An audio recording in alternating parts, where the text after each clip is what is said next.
الحمدللہ وکفا وسلام علی عبادہ الذین اصطفیٰ اما بعد. بزرگان محترم حضرات ناظرین،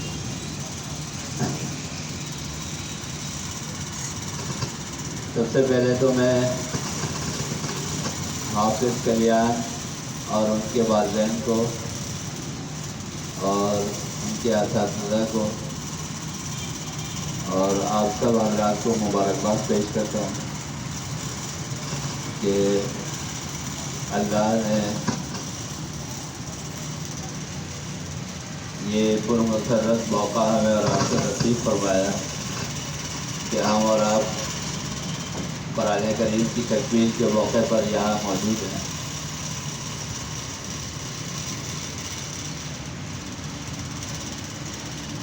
خواجہ صاحب کا کوئی شعر مجھے یاد آتا ہے کہ مقام فنا تک جو پہنچے ہیں اے دل، مقام فنا تک جو پہنچے ہیں اے دل، تو مر گئے ہیں مگر آ گئے ہم. جب انسان پہلا سپارہ شروع کرتا ہے سورہ فاتحہ سے قرآن کریم پڑھنا جو ہے وہ شروع کرتا ہے تو اس کو یہ پتہ نہیں ہوتا کہ میں آخر تک پہنچ سکوں گا یا نہیں پہنچ سکوں.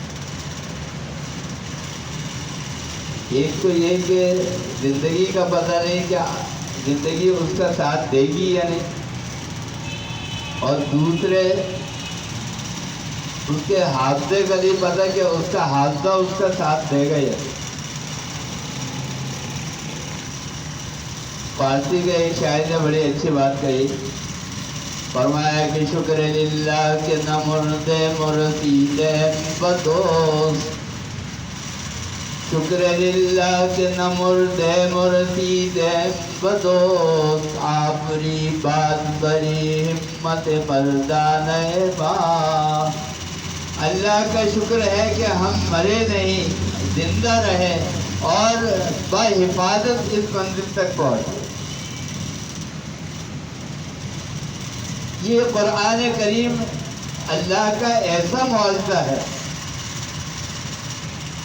کہ جو اللہ نے ایک انسان کے سینے میں اس قرآن کریم کو محفوظ کر دیا ہے.